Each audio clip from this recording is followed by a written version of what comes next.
What triggers depression? Common causes you should know. Imagine Sarah, a 32-year-old woman who once brimmed with energy and creativity. She had a great job, a loving family, and friends who admired her. But over time, things started to change. Sarah began feeling drained, unmotivated, and increasingly isolated. Her once bright outlook on life faded into a shadowy gray. She didn't know why it was happening, and worse, she felt powerless to stop it. This story isn't unique. Millions of people like Sarah experience depression, often without understanding the root causes. Let's dive into the common triggers of depression, breaking them down into environmental, genetic, and lifestyle factors, so anyone, whether experiencing it themselves or supporting a loved one, can recognize the signs and take action. 1. Environmental factors, the world around us. Think of your environment as the stage of your life. It shapes how you feel and act every day. Sometimes, this stage can contribute to depression. Trauma and stressful life events.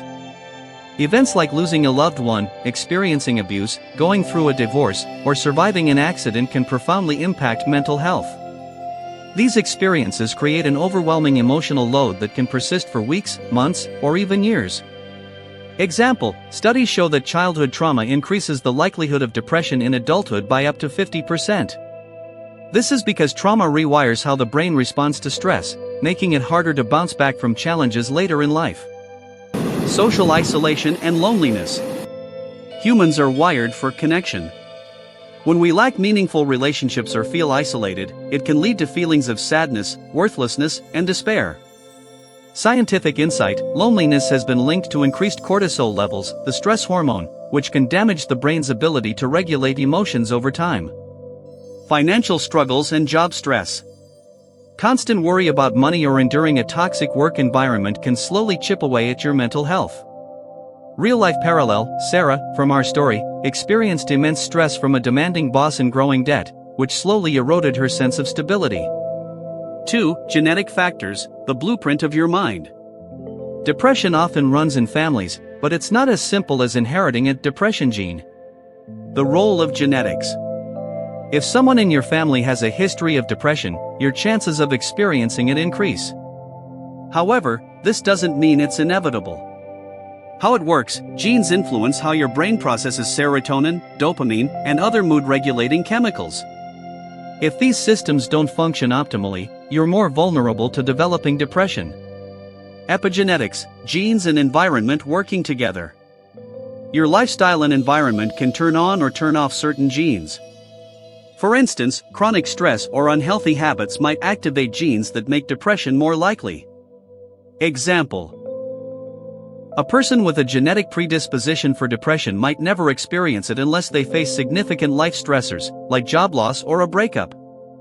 3. Lifestyle factors: your daily habits matter. Sometimes, depression can be triggered by the way we live. Small habits compound over time and can either support or harm mental health. Poor sleep patterns. Sleep is when your brain heals and processes emotions. Chronic sleep deprivation disrupts this cycle, increasing the risk of depression. Scientific insight: research shows that people with insomnia are 10 times more likely to develop depression. Unhealthy diet. Your gut and brain are closely connected. A diet high in processed foods, sugar, and unhealthy fats can disrupt this link. What to know? Studies have found that people who consume a Mediterranean diet rich in fruits, vegetables, nuts, and fish are less likely to experience depression. Lack of exercise. Exercise isn't just about staying fit, it directly impacts your mental health by releasing endorphins and reducing stress hormones. Fact: a 2018 study published in JAMA Psychiatry revealed that even 15 minutes of physical activity per day can lower the risk of depression by 26%. Substance abuse. Alcohol and drugs may temporarily numb emotional pain but can worsen depression over time. They disrupt brain chemistry, making it harder to recover. 4. Other contributing factors. Chronic illness or pain: living with conditions like arthritis, cancer, or diabetes can increase the emotional burden. Hormonal imbalances. Depression is common during postpartum periods, menopause, or thyroid dysfunction. Seasonal changes. SAD. Reduced sunlight during winter months can trigger seasonal affective disorder, SAD, a form of depression tied to lack of light exposure. What can you do about it?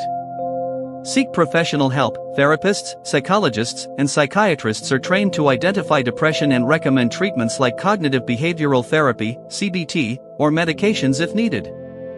Build a support system. Talking to friends, family, or support groups can ease feelings of loneliness. Practice self-care. Regular exercise, a healthy diet, and consistent sleep can significantly improve mood. Mindfulness practices. Techniques like meditation and journaling help regulate emotions and build resilience. Take the first step. If you're struggling, reaching out for help isn't a weakness, it's strength. The sooner you act, the better your chances of recovery. Conclusion. Sarah's turning point came when she decided to ask for help. She reached out to a therapist, began prioritizing her health, and leaned on her friends for support. While the journey wasn't easy, she gradually found her way back to the vibrant, creative person she once was. Remember, depression is not a choice, but seeking help is. By understanding the common causes, you can take proactive steps to protect yourself or support someone you care about. Let Sarah's story inspire you to take action today. Because no one should face depression alone.